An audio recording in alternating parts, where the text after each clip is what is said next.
We're rolling. All right. Thanks for coming. Thanks for having me.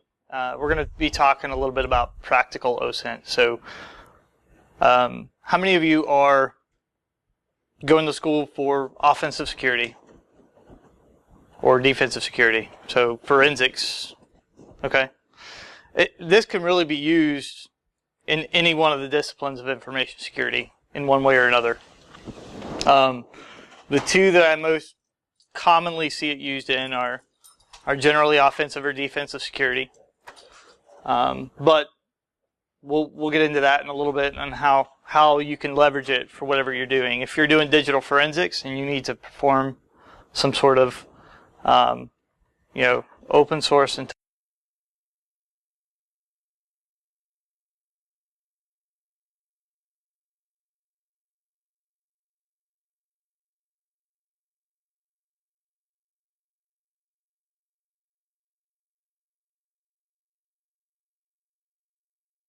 have a lot more resources now than what we had when I was here. So be thankful for the staff that you have, knowledgeable staff, and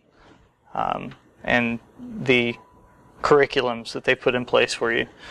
I'm a Christian husband, father, and I'm an unrelenting geek, and pretty much anything I do has some sort of a geek flair to it, and it drives my family crazy. Second Amendment supporter.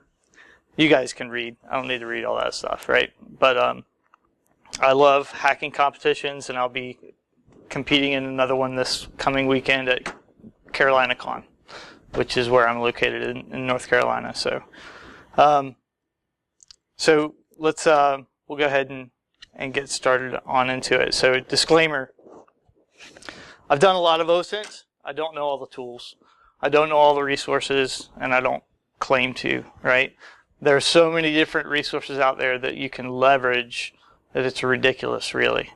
But I do know what works well, and I can show you what I've learned in my profession that can help you in yours. It's very critical to maintain ethics when you're looking at open source intelligence gathering. And so, as a result, I have a little agreement here. Basically, don't use this stuff for bad. You can completely take full ownership of an organization's network by information you can glean from outside of their network. Okay? I've done it on several occasions. You can really destroy someone's personal life by releasing information about them. They call it doxing most of the time, right? So you can really, really harm someone and their personal life by releasing too much information about them. So use it with care and with caution. We'll look at the agenda real fast. We'll do a couple terms to get started. I know Bill has given you guys some OSINT courses. Probably some of you have attended. But we're gonna do a little bit of just getting started. Some of the available tools, the common tools that are generally known, and then some of the efficient tools that I like to use when I'm doing an OSINT assessment to be able to wrap multiple things into fewer processes. Anytime we can save time, we save money. And we can save some frustration in clicking the same button multiple times, right? So then we'll do a little Q&A. Most likely, before we do the Q&A, we will cut camera because we will go through some OSINT. You guys will pick some targets, and I don't want that stuff recorded in the event that we come up with something that's extremely sensitive. Okay? Cool. All right. So we'll go ahead and get started here. So what is OSINT? It's open source intelligence, and so it's basically data collected from public sources, right? OSINT was a term that was generated by our military, but it's been around a lot longer than that. gathering information from open and public resources that can give you a more educated grasp of a scenario, of a layout of another opposing force. So OSINT can give you a lot of information without having to go directly to the source. Okay, that's the purpose of OSINT. And so it's been around for centuries, and we've seen it used a lot on the battlefield. Okay, anytime you can glean information about your enemy that can give you some sort of an advantage, or understand where their weakness is so that you can attack there, you're going to use it. So on the opposite side of OSINT, what's Opsec? That's operational security or operations security. In the same fashion, Opsec is the process of protecting your sensitive information, right? If you go out and post everything you do and every meal that you eat on Facebook, everyone's going to know what you like and what you dislike, right? Could people potentially use that against you? Yeah? Yeah. So OPSEC is making smarter decisions and maintaining some of the personal details that are sensitive to you. A lot of times we don't even think about this stuff. I know, and it's happened multiple times, but a few years back, there was a Facebook app created that asked pretty much every one of the security questions that you might have if you banked at a certain financial institution. And then they spread it out there, but then they targeted multiple individuals that they had already performed OSINT on and realized that that's where they banked. And they ended up netting, I think, around $12 million out of calling into the customer service, using the information that they obtained publicly off the internet and off of Facebook to reset questions, go through the process of getting the. I think someone is just taunting me with my phone. I need to silence it. But going through the process of getting all of your details and misusing them in a way that you probably wouldn't have them do. So, what did I just do? All right, back to this.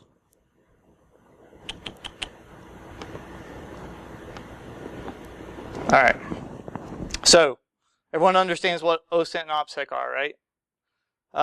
What would be the purpose of needing good OPSEC? Right?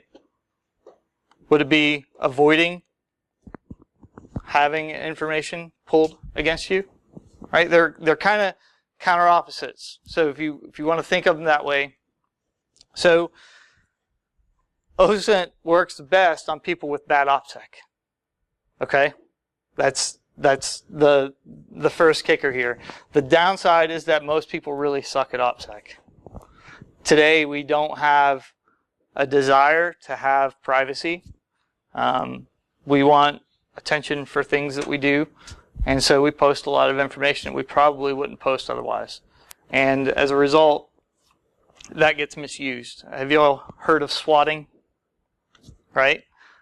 Very dangerous situation there, right? We had one recently killed as a result of a little bit of social engineering, trying to get his phone number. Once they had his phone number, they were able to look up where he lived. Once they were able to look up where he lived, then they were able to send SWAT to his home. And so, like I said, this stuff can be used very, very dangerously. So kind of keep an understanding that that great power comes great responsibility, right? Everyone sees Spider-Man. It seems like something that's not a real dangerous scenario in most cases. But OSINT is something that if you become a penetration tester, or if you're doing blue team work or red team, You will generally use OSINT on any engagement where there's an external surface that you have to look after. On one side, as an offensive security practitioner, I'm going to look for any weaknesses that I can find. I'm going to look for individuals that I can target. I'm going to look for systems that may be vulnerable, and I'm going to build a path to take to try to ride into that organization. As a defensive practitioner, you can use OSINT in the same way to determine where others might see weaknesses against your organization, so you can shore those up and get them fixed before someone gets in that's not intended. All right, so there's all kinds of tools out there to collect OSINT. There's hundreds of tools, and we'll show you some of those, but we're going to go over about the top 5 or so, just to kind of give you a rundown of what kind of information they can collect, what they can do. And so one of the ones that you may have heard of is ReconNG, and this is by Tim Tomes, and he was at Black Hills then. I think he's at Invisium now, but great tool. Why do I keep clicking that? Okay, it's still up there. But yeah, so it's a great tool, and let's just take a look at it. See if I can switch over here. So if we just run ReconNG, I deleted all my API keys, so I didn't leak those on video. But so within ReconNG, see if I can resize this window because I'm having all kinds of display issues. Can you all see that? Yeah. We can see it, but it's not showing up in the stream. Okay. Okay, now it is. All right. So ReconNG has a lot of capabilities that it ties in and uses what are called API keys. And so you can go to different resources that ReconNG can pull from, and you can request an API key, and you can configure it within this tool, and it allows you to make more requests through the command line than what you would normally be able to make to a specific tool, a specific resource. But we'll look at show modules. And so this Recon section is, for the most part, all open source intelligence resources that ReconNG can query. So Bing, LinkedIn, Jigsaw, let's see, Mail Tester. Some of these are basically ways to create user lists. Let's see, Pwn lists. I'm sure you've probably heard of that one. Built with, we'll show you what something's built with. Google Site API, Shodan, Netcraft. So you can go through with this one tool. Here's the ones I know you've seen, right? Flickr, Instagram, Picasa, Shodan, Twitter, YouTube. And so you can go through with this tool and query for an organization, for a specific individual. And so one tool has the ability to go through quite a bit of that stuff. So if we continue on, the next one that we'll look at is the harvester. And so this one is a tool. I do not know why it keeps doing that. I'm having some technical difficulties. But is written by Christian, I'm going to butcher his last name, Martorella. And basically what the harvester does is it'll go through and gather subdomains for an organization. So if you have a TLD, a top-level domain, the harvester can go through and gather subdomains that you can look at. It'll gather email addresses. It'll gather virtual hosts, open ports, banners, employee names from different public resources. And so it can build a dossier of an organization pretty quickly. One thing that it does do that would be direct communication is when it pulls subdomains, it has to query the DNS servers. So if the DNS servers are on site for an organization or if they're in-house, then that action would not be technically OSINT. That would be requesting something from the organization. OSINT as a whole should be something that you can collect information from and never touch the organization that you're targeting. And that's another reason that it makes it really, really dangerous, right? Because as a defender, are you going to know if someone's doing OSINT on you? Generally not. And you can set up Google alerts and things of that sort to let you know if someone's searching for your organization. But most of these are not leveraging Google. This one does, but most of these do not. So, you have to kind of play that by ear. The next one that we'll look at, and that's a great tool. We can dig into it later. But the next one, if I can get my slide deck to work. I don't know what's going on here, Adrian. What is happening? It keeps jumping out of presenter view. I'm locked.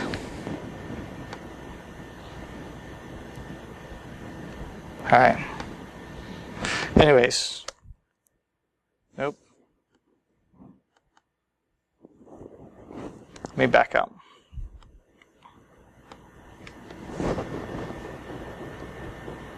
See, it shows it up there, but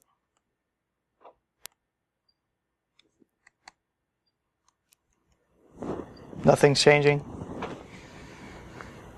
Joy. Hang on just a moment.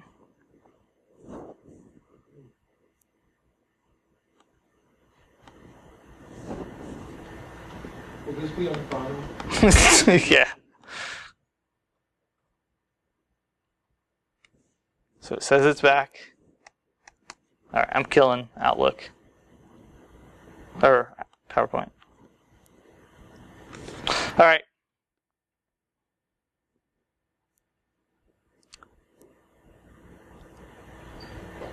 Please. All right. You might need to swap these views. All right, we're going again. All right. So, who's heard of Google Dorks? Okay, awesome. All right. How much have you used Google Dorks? You should use them every day. I was going to offer the book on Google Dorks. Huh? Yeah. Yeah, Bill should know them better than most. He made you buy the book. That's a way to buffer your sales, huh, Bill?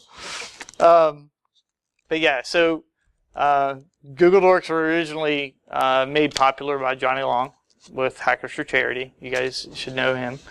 And so Johnny Long kind of made this popular, and now we have what's now the Google Hacking Database, and that is maintained over the guys at Offensive Security. And so I don't know if you can see that screen from there, but generally anyone in the community that finds a good Google Dork that could potentially allow you to compromise an organization can submit it for addition to the Google Hacking Database. And so there are some dangerous strings on there. A couple of these, file type, in URL, log, server software, and you can find some juicy info in there, like configuration info, cake PHP, in URL database.php, in-text db_password will have passwords in clear text in the document that it returns. Okay, and if people aren't configuring their web services correctly, if they're not limiting the permissions on specific files on their web servers, then they can leak that information without even realizing it. Once someone finds it, they can post it up here and everyone now has access to it. So a great source for OSINT. And I did it again. I don't understand how that's happening. It looks fine on our side. I know, but I can't advance the slide.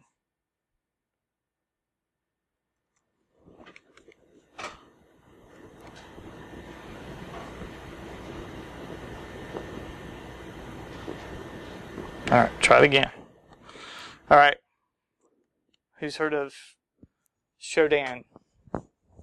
Yeah, all right. That's the fire hose of fun. It can be very dangerous too, right? Shodan allows you to understand what the external surface of some of the most vulnerable services are of your target without ever having to scan them. So if you didn't have something like Shodan, or if you didn't have that, what would you have to do? Right? What tool would you use? What would be a go-to tool to scan a network if you were trying to find Nmap, right? The go-to. Trinity used it, right? So when you look at Shodan, you have to take into consideration, okay, this tool allows me to gather information about a remote attack surface of an organization and never touch that organization. So, like one, let's look real fast.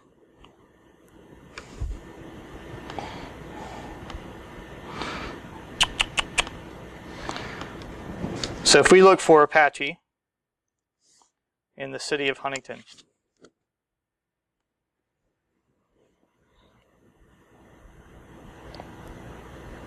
right? You can, if you knew the IP scope of the organization you're looking at, that's just one small example of what Shodan can do. So if you're looking for an organization in Huntington that you know is running Apache, you may be able to find their server information here without necessarily them having a domain name attached to them. It's pretty valuable. Let's do this again. I don't know why it's failing, but it's trying me. All right, so one of the ones that is there's a trial version, or used to be a trial version in Kali, is Maltego. Maltego is extremely powerful. The trial version or the free version of Maltego is very limited, though. Maltego works off what's called transforms, and so these offer real-time data that it's able to gather about relational information between different data sources. And when you get into it, it allows you to visualize what the relationships are between different resources that belong to the organization you're looking at, or person. You can go straight personal with it. So I don't do a lot of Maltego just because of the cost of the full version, but I have used it on several occasions as the professional version, and it is scary. It's flat out amazing, some of the stuff that you can pull out of it. If you're doing private investigative work, if you're doing, I could see it on a red team scale. I could see it as a pen tester. It's worth the money when it comes to OSINT and digging up information about the target organization. This was a search that I did on GitHub just this morning for OSINT. And there are 470 different tools out there that are open source and that are built, generally purpose-built for a specific OSINT path, right? Something that someone has found that another tool didn't do, so they wrote their own. And my buddies wrote the second one there. We'll look at it a little bit later, OSINT framework. All right, so there are many tools for OSINT. I've found several to be very, very valuable to me because they save me time and they save me the frustration of having to try to pull a lot of different information into a common format. So one of the things you're going to run into when you start doing digital forensics or blue teaming or red teaming or pen testing, you're going to have a lot of information that you're querying about a specific subject or target. And once you've collected all of that information from different sources, it's all in different formats, right? And now you have to try to get all of that stuff put back together. And that can be a true pain in the tail. It can waste a lot of time. So what we're going to do is we're going to look through the names of some of these tools, and then just kind of give you an understanding of why I use these regularly. And then we will most likely cut camera for a little bit and try some of them out. You guys can pick some targets, and we'll see what we can discover. Right? I heard that. We can do that. All right. So the first one, and you guys have probably met Lee Baird, is Discover. And so this is a set of scripts. Lee Baird is the curator and maintainer of this. And while it does do a lot of direct enumeration about an organization, the thing I love about Discover is that you can do fully open source intelligence gathering and reconnaissance. And it builds out a report.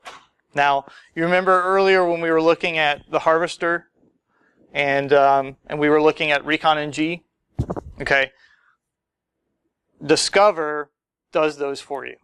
And I will show you that. Actually, we'll kick one off here.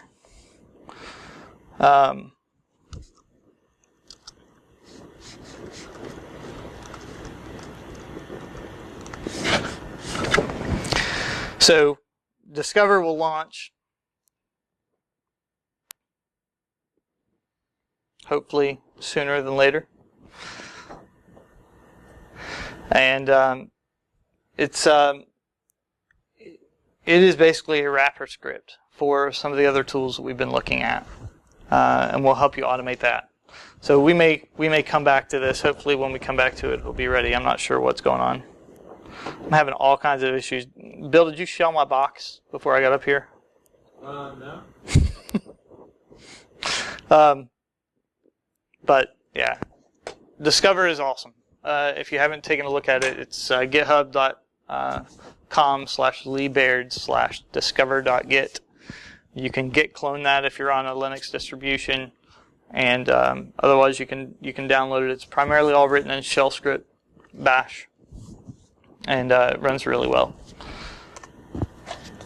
OSINT framework is written by my buddy Justin Nordine, and so you can install this locally as a service. It's a GitHub repo,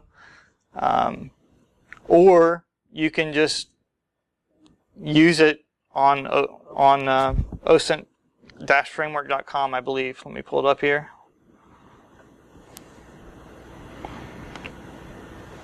Yeah, OSINT-framework.com. And so, just a quick view of this. If you wanted to look for a specific username, right, you can look under search engines, or you can look under a specific site.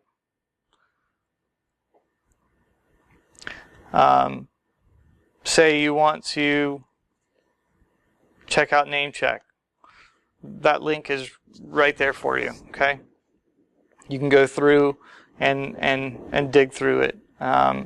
If you want to look on Amazon wish list for Bill's Christmas wish list, right? You can use the links that are in this OSINT framework as a very fast way of going through. If you know what you're looking for, getting to those resources that are something that you want. This is all written in JavaScript. It uses Node.js, and so it's a great tool. I use it quite a bit. again, one of those tools that you don't have to go through a bunch of bookmarks and try to figure out, oh, well, where did I see that before? Because as you go through it logically into what you're looking for and how specific you want that to be, OSINT framework just kind of lays that all out there for you. So the next one that I use pretty frequently, and I just recently found this, is CTFR. All right, so we talked about DNS, and if you are pulling DNS entries from an organization, what are you generally requesting those from? A DNS server, right? So if you're requesting them from a DNS server, that server could potentially be inside the organization that you're targeting, right? If you're going after an organization. So CTFR takes advantage of something different. It takes advantage of what is essentially Ssl Transparency Reporting. So let's take a look at this real fast. This one's a fun one that we can show. Oh, look, it loaded up. We'll leave that running. All right, so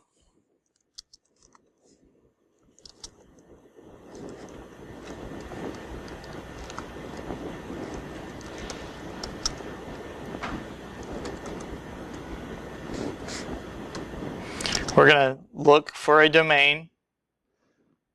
We're going to use Marshall for right now. No. You can't do Marshall.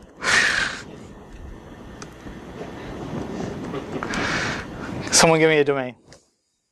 This is something anyone can pull up, so irongeek.com. All right. How many SSL certificates do you have? I honestly do not know because I have a couple. No, not the main. I know the site now uses the HTTPS if you choose to use it, but I don't know. Okay, we'll take a look. So give it a D for the domain. You can give it tag O for the output file.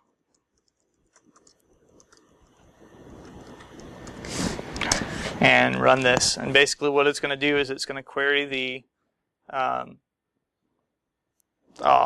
just one. All right, we have to go after a bigger domain. So let's do Amazon, right? Yeah, two of them. Go to Facebook. All right, that works. They have all of our information anyways, right?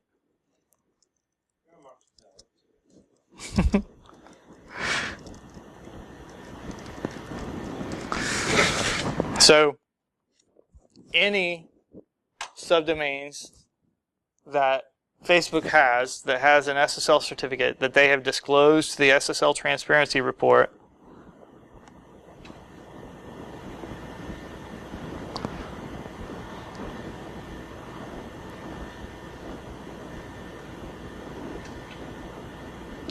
and I didn't do an AXFR. I didn't touch their network, right? Generally, you have to have a misconfigured DNS server in order to be able to gather that many domain names that quickly. That, or you have to brute force them. You can use a tool like Fierce and go through and brute force with a dictionary attack and look for domains that are there. But I didn't touch one of their servers. I didn't send more than one request. Right? I love that tool.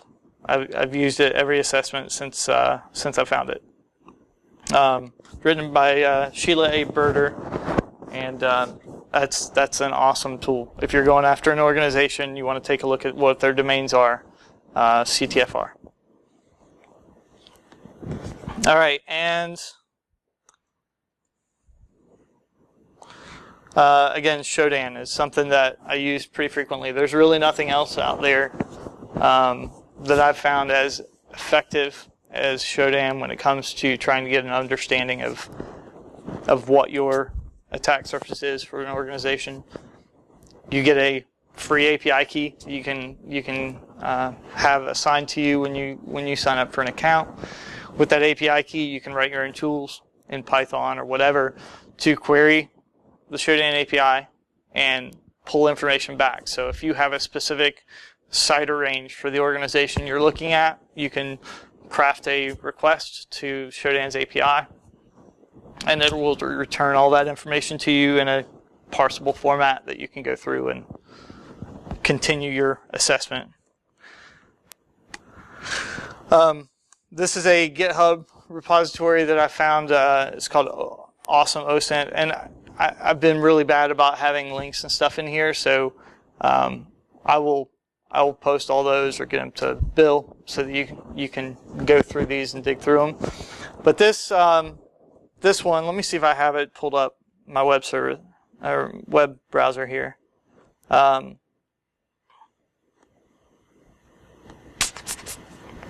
Yeah.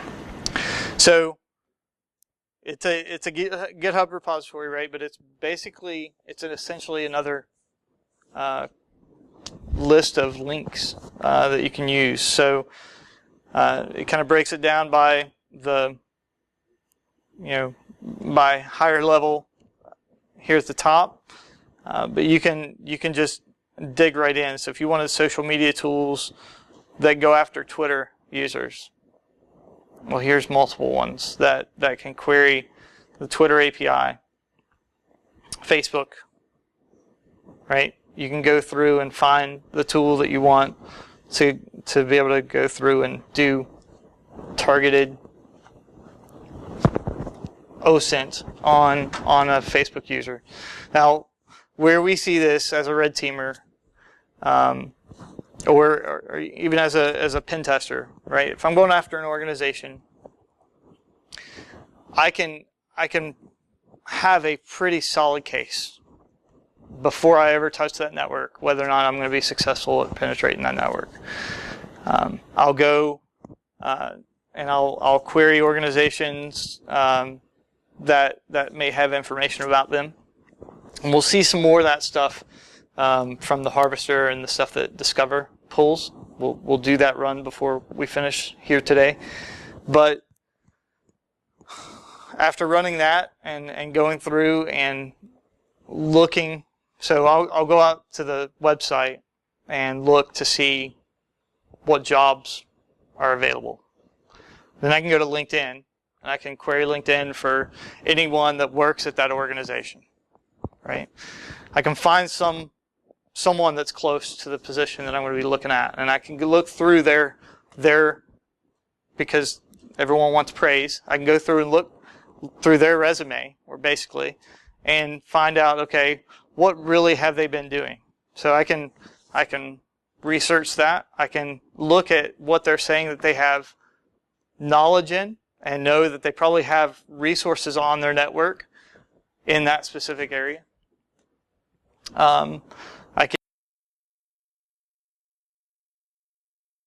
I can run that CTFR. I can go through and pull all of the domain names to be able to see what may be a juicy target to go after. We can go through and if I find someone that I think may have credentials that are going to be beneficial to me from the outside, I dig into them on LinkedIn, and then I'd switch over to Facebook, to Twitter, to places where they're going to be less worried about their Opsec. To be, basically direct targeting for a specific individual that I see will have the permissions that I want. And before long, you can go through and build a very good understanding of who this person is, what their likes and dislikes are, what kind of information they are willing to share with the public, whereas what they may be more withholding of. And as you get to that point, you could do a targeted spearfish against that individual with a great backstory that they're going to believe and work along with. You could spoof one of their coworkers that they're trusting of, that you've made that correlation of based on their social communications online. It's pretty dangerous, right? But with these resources, I mean, this is huge.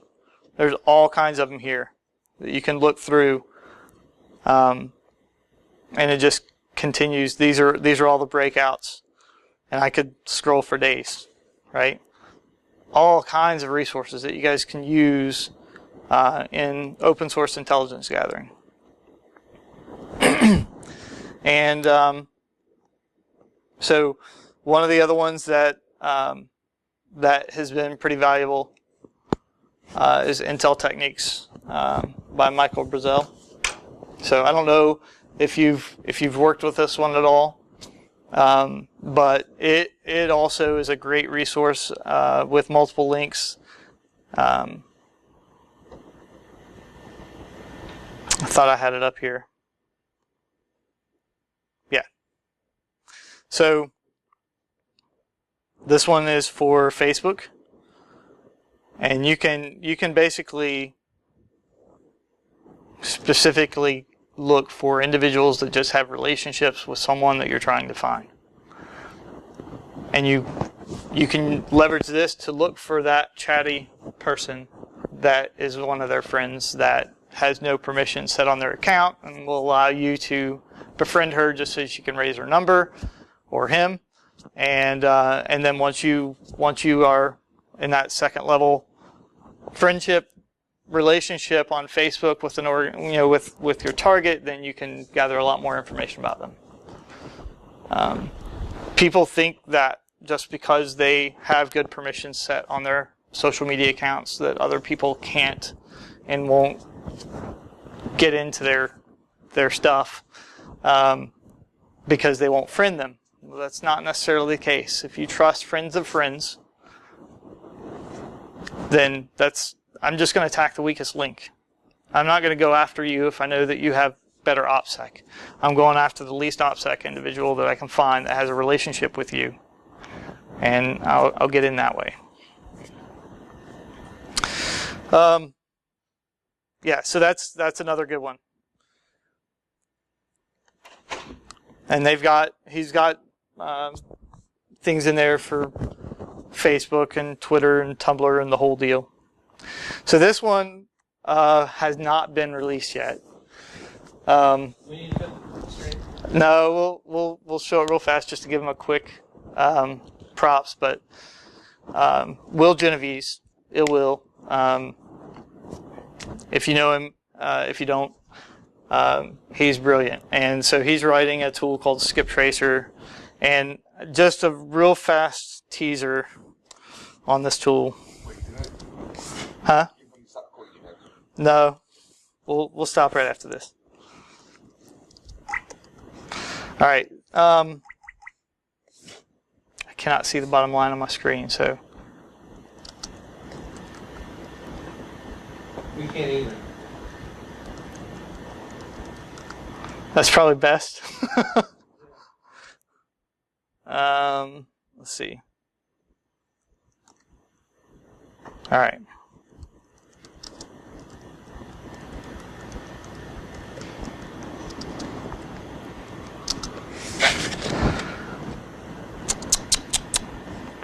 Let me find a phone number real fast.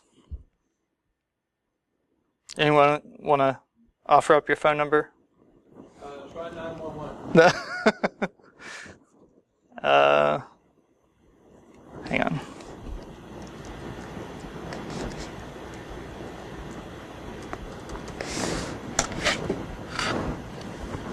All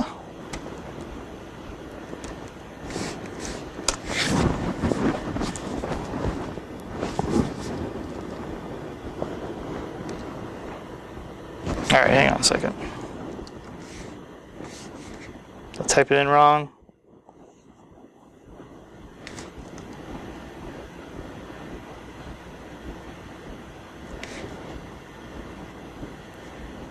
Should be it. Give me a name, and we'll look and see if there's any information out there on them.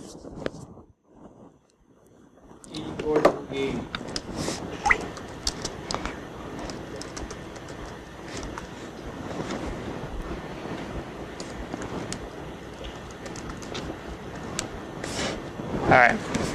So actually, it's going to go better if we do a phone number.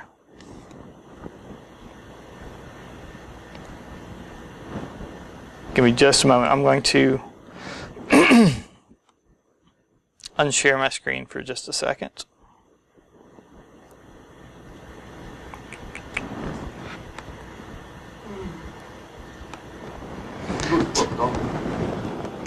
Yeah, that would be the easy way, wouldn't it? All right.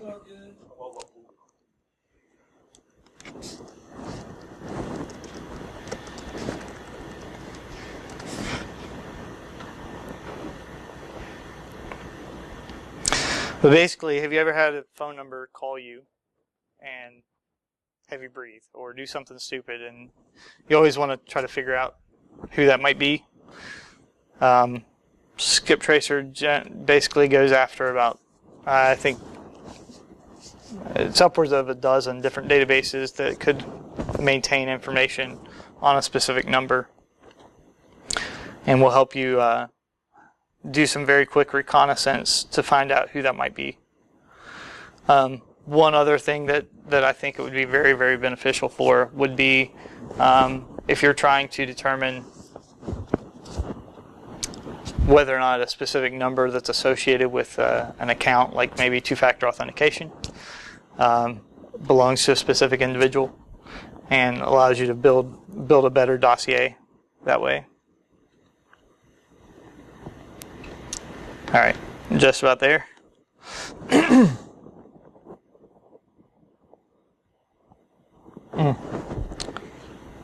Okay.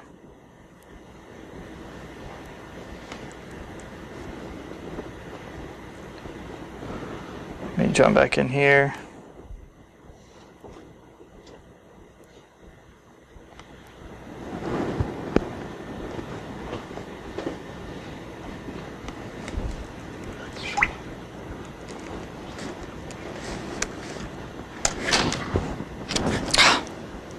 All right, here we go.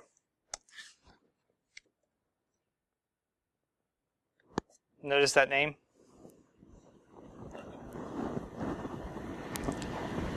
Yeah, I've heard of it. A few times, maybe. Who wrote this book that I have back there? Oh, yeah. So, you can see it's just going through and querying multiple sources for any information on that, and it's pretty damaging, right? You got an address with multiple sources here associated directly with that number. So he hasn't released that yet, but once he does, I would look it up. Huh? Where'd you get your copy? Were you testing? Is that what it is? Yeah. He was gracious enough to let me kind of tease some people with it, but it's going to be a great tool. He's got some more work he wants to do before he releases it to the public.